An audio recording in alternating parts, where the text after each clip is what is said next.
네, 질문 주신 부분에 대해서 상당히 그렇다고 할 수 있습니다. 가장 큰 변화는 우리는 빛을 다른 것을 드러내는 용도로 사용하고 있습니다. 천장에 달려있는 등, 읽기를 위한 조명, 그림을 비추기 위한 불처럼요. 이처럼 빛을 다른 것을 드러내는 데 사용을 하지만 제가 더 흥미있게 생각을 하게 된 것은 빛 그 자체를 보여주는 것, 그 자체를 드러내는 것입니다. The biggest revelation for me is that, in fact, 네, 가장 큰 발견 혹은 제가 알게 된 것은 이를테면 블루스카이 같은 작품을 생각을 해보면 이 작품을 컬렉팅하는 사람들에게 이것이 좋은 응답이 되지는 못한 것 같습니다. 왜냐하면 저는 사람들이 이 작품을 또 수집하는 사람들이 빛 자체를 소중히 여겼으면 하고 바랐는데요. 회화작품 혹은 조각품 혹은 귀금속을 사람들이 모을 때는 어떤 사물을 소유하려고 합니다. 하지만 저는 빛이 가지고 있는 사물성 자체도 중요하다고 생각하거든요. thingness라고 말씀하셨습니다. 소리라는 것은 이를테면 레코드판을 통해서 구매를 하기도 했었고 지금은 스포티파이 같은 것들이 생겨서 전송을 할 수 있게 됐습니다. 하지만 저는 이 빛 자체도 사람들이 소중히 하기를 바라면서 작업을 진행을 했었고 이 작업을 계속 하다 보니 그것에 대해서 사람들이 대하는 태도, 문화의 변화가 생긴 것 같습니다.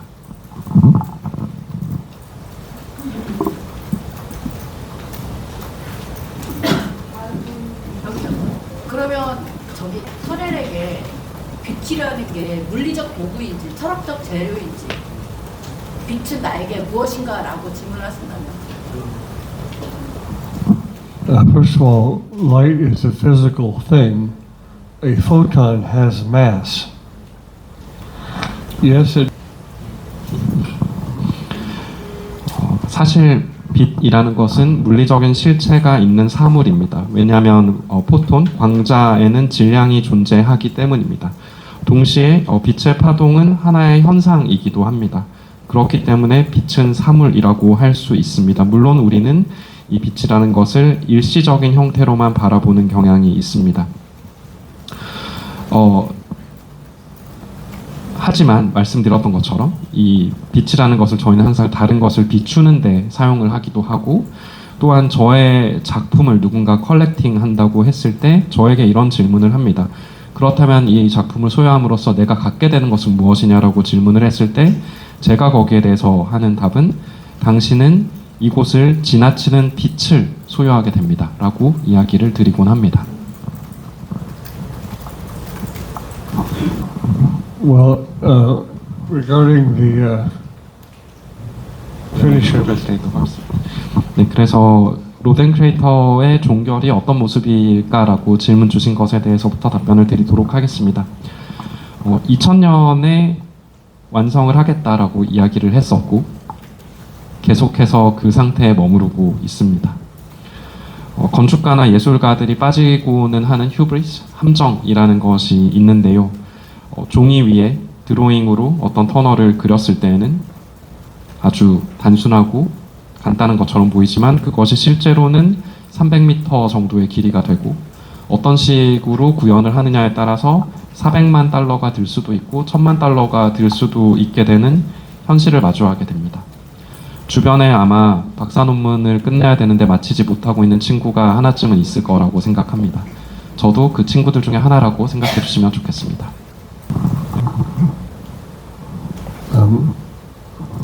I started out as a mathematician in Boolean. 이 작업을 하면서 이제 Boolean algebra, B-U-L-E-A-N algebra, 불 함수를 수학자분과 배우기도 했습니다.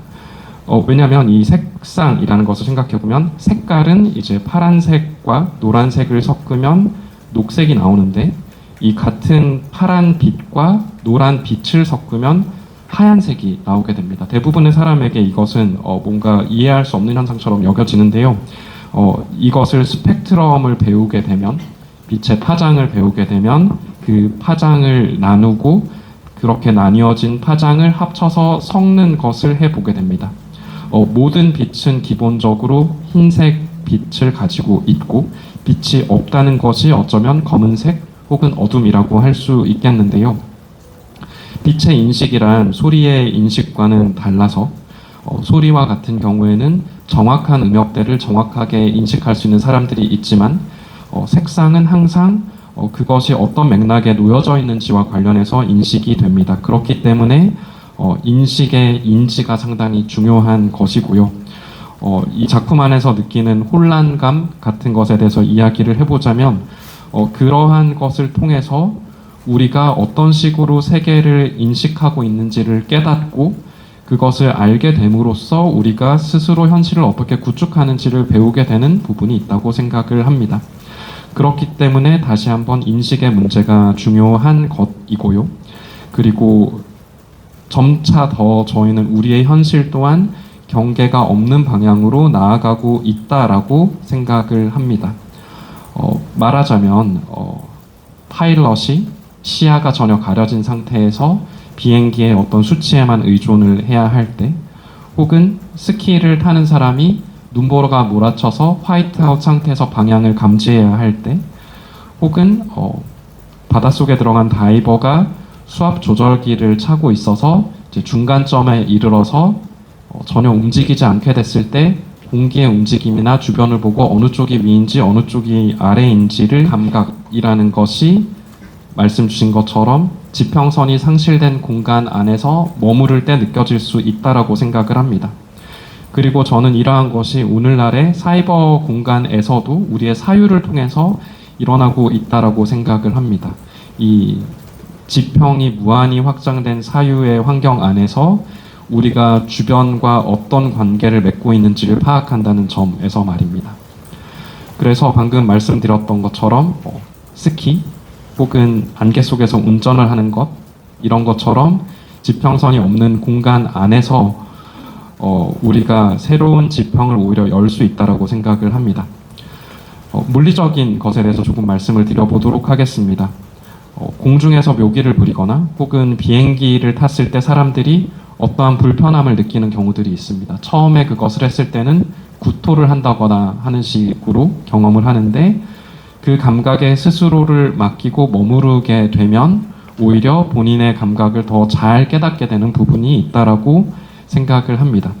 역시나 오늘날의 이제 인터넷 공간에서도 지평 없는 사유를 통해서 그런 일이 벌어지고 있다라고 생각을 하고요.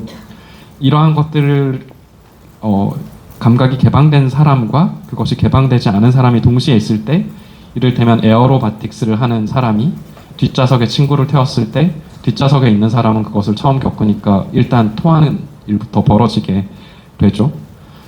제가 하는 것이, 저의 작업으로 하는 것이 어쩌면 그러한 일이라고도 생각을 합니다. 어떤 사람들은 제 작업을 볼 때 어지러움증이 느껴진다고 얘기를 하기도 합니다. 하지만 작품 안에서 좀 더 시간을 가지고 머무르게 되면 긍정적인 느낌들을 받게 되는 모습을 볼 수 있습니다. 말하자면 이것이 모두 우리의 인식과 관련이 되어 있다는 것인데요. 예를 들어서 사람들은 빨간색이 뜨겁고 파란색이 차갑다라고 생각을 합니다. 하지만 실제로 행성들을 살펴보면 푸르게 빛나는 별들이 더 뜨겁고 붉게 빛나는 별들이 더 차갑습니다. 왜냐하면 주파수가 더 짧은 간격으로 있는 이 온도가 더 뜨겁고 그것이 우리 눈에는 파랗게 보이기 때문입니다. 우리가 그것을 뜨겁다, 차갑다라고 인식을 하는 것은 사람들이 실내 장식을 할 때 쓰는 색상이라는 그 맥락의 인식 때문에 그렇게 느끼게 되는 것이죠.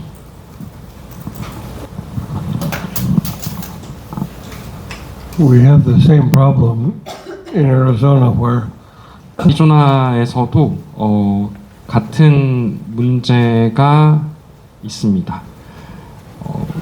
플래그스태프라는 작은 마을인데요. 그곳이 이제 천문학 관측소들이 많이 있는 곳입니다. 고지대이기도 하고 공기가 맑아서 투과율이 더 높은 곳인데요. 이곳조차도 이제 과도한 조명 문제로 이 천문학자들의 관측이 어려워지게 되는 일이 생겼습니다. 빛이라는 것은 저의 작업에서도 이러한 인식을 활용을 하고 있는데요. 무언가를 보이기도 하는 것이지만 가리기도 하는 것입니다. 태양빛을 통해서 우리는 낮을 가질 수 있지만 이 태양빛이 별들을 가려서 우리와 우주와의 접속을 끊어내기도 합니다. 플래그스태프에서는 그래서 어두운 밤하늘의 준칙, Dark Sky Accordance라는 법안을 통과시켰습니다. 인공 조명들이 위를 향하는 게 아니라 적어도 아래쪽을 향하도록 배치를 하는 것입니다. 그래서 최소한 이제 지면을 반사하는 정도로 배치를 하게 된 것인데요. 말씀드린 것처럼 빛은 드러내기도 하고 가리기도 때문에 빛을 통해서 어떠한 빛이 놓여져 있으면 그 뒤에 있는 것이 무엇인지 잘 보지 못하게 되기도 합니다. 그리고 그것을 통해서 제가 깨달은 것은 이것이 우리의 인식과도 관련되어 있다는 것입니다. 말씀 주신 부분에 대해서는 정말로 특히 밤에 너무나도 많은 빛들이 있습니다. 그리고 이것들이 우주를 향한 저희의 시선을 가리기도 하고 우리의 삶에 있어서 우리가 무엇을 하고 있는지에 대한 그러한 시선을 보지 못하게 가리고 있다고도 생각을 합니다. 빛이라는 것은 사실 우리의 피부를 통과해서 자외선의 형태로 비타민 D를 생성을 하고 그렇기 때문에 우리는 우리의 일용할 양식으로 빛을 먹는다라고도 생각을 합니다. 그리고 이 빛을 제대로 받지 못할 때에는 세로토닌의 뇌 속에서의 균형에 문제가 생겨서 우울감을 느끼게 되기도 합니다. 그렇기 때문에 우리는 빛과 실제로 몸의 관계, 육체적인 관계를 맺고 있다고도 하겠습니다.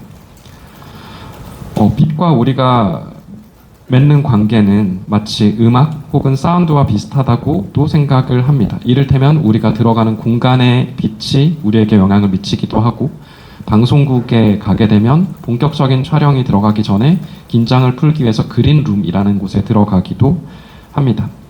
또한 빛에는 영적인 측면이 있다고도 생각을 합니다. 루시드 드림이라는 표현을 들어보셨을 텐데요. 자각몽이라고 하죠. 이것이 과연 어디에서 오는 걸까요? 종종 우리는 눈을 감았을 때 아주 명징한 빛을 통해서 심지어 낮에도 그러한 꿈을 꾸게 되기도 합니다. 저는 예술이라는 것이 우리의 생각 너머에 있는 것들을 다루는 것이라고 보는데요. 미술의 역사를 살펴보게 되면 빛을 묘사한 작가들이 정말 많았습니다. 그리고 저는 그 빛을 묘사하는 것을 넘어서서 빛 자체를 다루는 예술을 하고 싶었습니다. 그렇다면 어떤 작업을 해야 할까요? 나무나 돌은 깎아낼 수 있고 찰흙은 빚을 수 있고 쇠는 용접을 할 수 있습니다. 만약에 어떠한 것을 다루려면 도구가 먼저 필요할 것입니다. 소리를 다루는 도구들은 이미 존재합니다. 바이올린, 트롬본, 트럼펫, 피아노, 하프리라처럼 소리를 만들어내는 도구들이 있죠. 그렇다면 저는 흥미로운 빛이 있다라고 생각을 했을 때 어떻게 이것을 만들어내고 어떻게 이것이 받아들여지도록 만들 것인가라는 고민을 하게 됩니다. 물론 소리의 경우에는 말씀드렸던 것처럼 테이프, 레코드판, DVD, 심지어는 오늘날의 전화기에 담을 수 있는 형태로 온갖 상업적인 방법으로 그것이 이루어지고 있고 미술에 있어서도 회화라는 형태를 통해서 빛을 묘사하는 회화를 통해서 그것이 이루어지고 있습니다. 하지만 저는 빛 그 자체를 다루고 싶었기 때문에 이제 1967년에 여기에 보시는 작품처럼 빛을 프로젝션, 투사함으로써 그 도구를 만들기 시작했습니다. 그리고 LED라고 하는 발광 다이오드, 그리고 컴퓨터를 통한 통제를 통해서 이제 그것들을 좀 더 잘 이뤄낼 수 있게 되었습니다. 이러한 기술들이 이제 나올 때까지 오래 살 수 있게 되어서 무척 다행이라고 생각하고요. 왜냐하면 처음 이 작업을 시작했을 때에는 실제 네온 조명과 그리고 전기 저항 소자로 이것들을 해냈기 때문입니다. 그래서 오늘 주신 질문들이 정말 흥미롭다고 저는 생각을 하고 또한 빛의 힘이라는 것이 어디에 존재하는가? 빛의 힘이라는 것은 영화나 사진처럼 이미지를 만들어내는 것에만 있는 것이 아니라 빛이라는 물리적 실체 그 자체에 있다고 생각을 합니다. 또한 그러한 우리가 생각하는 일반적인 조명뿐만 아니라 모닥불과 같은 것들을 볼 때 실제로 이 이지를 착용을 하게 되면 우리 뇌에서 세타파가 발생을 하는 것을 알 수 있게 됩니다.